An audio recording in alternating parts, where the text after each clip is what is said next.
झालेले होते. पुढचे प्रश्नोत्तर आता आपण इथे बघणार आहोत.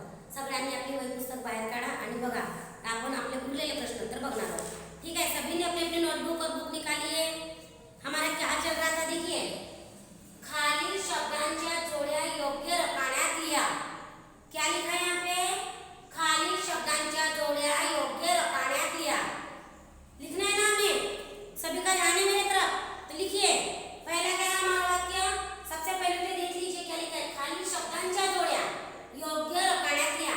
यानी हमें क्या करना है, नीचे दिए गए जो शब्द है उसकी जो जोड़ी है वो हमें नीचे गए बॉक्सेस में लिखना है. ठीक है, इस हमें बॉक्स में लिखना है. तो देखिए पहला क्या है, इंग्लिशी फळे. सबसे पहले इसमें बताइए इंग्लिशी फळे में क्या है, विशेषण. हमें क्या लिखना है, इसमें से चुनकर, जहां हमारे पास से जोड़ी दी गई है उसमें से चुनकर लिखना है विशेषण क्या है और नाम क्या है. ठीक है, तो एक प्रकार का जब हम बोलेंगे कि ये फल मीठा है, फल तो अनेक प्रकार के थे लेकिन उसमें खासियत क्या है, क्या विशेषण है, मीठा. उसी प्रकार इसमें क्या दिया गया है, देखिए क्या बोल रहा है, इंग्लिशी फळे. तो इंग्लिश में क्या आएगा, इंग्लिशी जो है ये विशेषण है. राइट, इंग्लिशी क्या है, विशेषण है. और उसी का ये जोड़ी मिलाना, जोड़ी क्या है, ये जो फल है वो क्या है, क्या है, नाम. म्हणजेच काय सांगितले ते, इंग्लिशी है फळे, इंग्लिशी विशेषण है आणि फळ जो आहे तो काय आहे, नाम आहे. नामात म्हणजे एक विशेष आहे. ठीक आहे, विशेष नामात म्हणजे जो विशेष आहे. दुसरं काय ते, कवी कालिदास. कवी कालिदास म्हणजे काय ते, कवी ते काय आहे, व्यक्ती. नापा कालिदास नावाचे व्यक्ती कितीतरी असतात.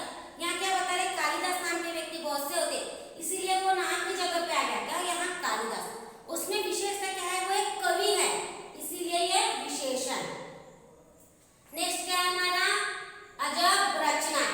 अजब रचना में क्या आ रहा है, देखो रचना तो बहुत प्रकार की जाती है, बोलते हैं हमें कुछ भी रचना अपने बहुत प्रकार की थी, लेकिन यहाँ क्या है, ये रचना किस टाइप की है, निसर्ग ने क्या की है, यहाँ पे अजब रचना की है.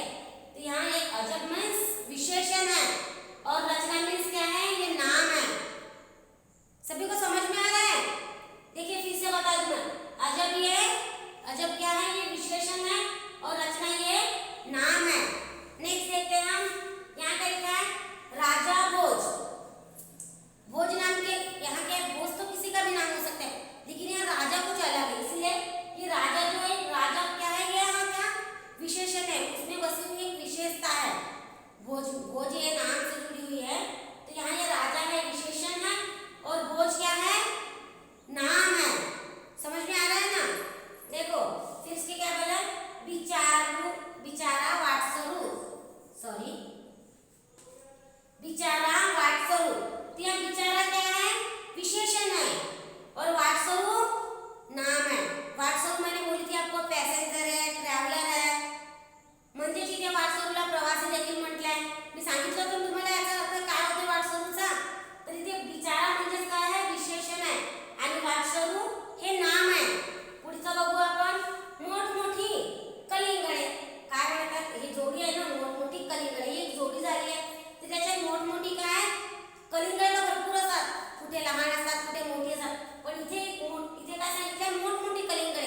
म्हणजे जिथे मोठमोठी काय आहे, विशेषण आहे आणि कलिंगडे हे काय आहे, नाम आहे. समजलंय तुम्हाला. बघा परत रिपीट करते, इंग्लिशी फळे, तर विशेषण हे इंग्लिशी आहे, फळे हे नाम झाले आहे. कवी कालिदास, कवी कालिदास म्हणजे कवी काय आहे, विशेषण आहे आणि कालिदास नाम आहे. मग काय, अजब रचना. अजब काय आहे, विशेषण आहे आणि रचना नाम आलेलं आहे. तसंच राजा भोज, इथे राजा काय आहे, विशेषण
सभी लोग किसान ही वहाँ ऐसे बोल सकते हैं, लेकिन किसान को किसान ने किसानी ऐसे नहीं बोल सकते। एक ही वो भी एक है, ये ऐसा वर्ड है जो एक वचन में भी आएगा और अनेक वचन में भी। ये कौन सा वर्ड है? शेतकरी. म्हणजे काय, शेतकरी आपण शेतकऱ्याला आपण तो कसा त्याला म्हणायचं असतं तेव्हा म्हणून, पण शेतकरी म्हणजे किती शेतकरी असतात रांगोळी बघा तिथे 10-12 शेतकरी उभे आहेत. काय म्हणणार आहोत? तो एक वचन मध्ये देखील येईल आणि अनेक वचन मध्ये देखील येईल. कोणता वर्ड आहे? शेतकरी. ठीक आहे ना. पुढचा शब्द काय आहे आपला? झाड. तर आता झाडावर आपण लिहू. झाड म्हणजेच काय आहे? झाड हा एक वचन मध्ये म्हणतो की झाड हा एक वचन मध्ये, जर अनेक वचन मध्ये म्हणायचं असेल तर आपण त्याला काय म्हणणार आहोत? झाडे म्हणणार आहोत. तर एक वचन हा काय वर्ड आहे? झाड आहे. म्हणून इथे एक वचन आणि अनेक वचन मध्ये झाड हा शब्द जोडणार नाही, कारण त्याचा वर्ड कसा हा एक वचन फक्त एक वचनासाठी येतो, म्हणून तो वर्ड इथे एकसारखा येणार नाहीये. पुढचा वर्ड काय आपला? टेकडी. तर आपण बघा टेकडी हा वर्ड आहे, तर आपण तो जसं आपण म्हणणार की आपण टेकड्यावरती जातो, तिथे 4 टेकड्या जर असल्या आपण म्हणजे आपण जाणार तो आपण टेकड्या म्हणतो. यहाँ क्या बोलेंगे हम? टेकड़ी को एक वचन ही हो गया, उसको अनेक वचन नहीं बोला जाएगा, इसलिए वो वर्ड भी यहाँ कट हो रहा है. ठीक है. पक्षी. पक्षी वहाँ बहुत सारे पक्षी रहे, म्हणजे तिथे भरपूर पक्षी आहेत, तरी आपण कसं आपल्याला 10-12 पक्षी दिसले तरी आपण काय म्हणणार आहोत? बघा ते पक्षी आपण असं बोलणार आहोत. पण नेमकं अनेक वचन मध्येही पक्षी मोडतो आणि एक वचन मध्येही पक्षी मोडतो. स्पेशली आपण त्याला पक्षी नाही म्हणणार आहोत. काय म्हणणार आहोत? फक्त पक्षी हा वर्ड एक वचन मध्ये येतो आणि अनेक वचन मध्ये येतो. समझ में आ रहा है ना आपको? ये जो पक्षी है वर्ड है एक वचन में भी आएगा, अनेक वचन में भी आएगा. ठीक है, इसीलिए एक भी वर्ड यहाँ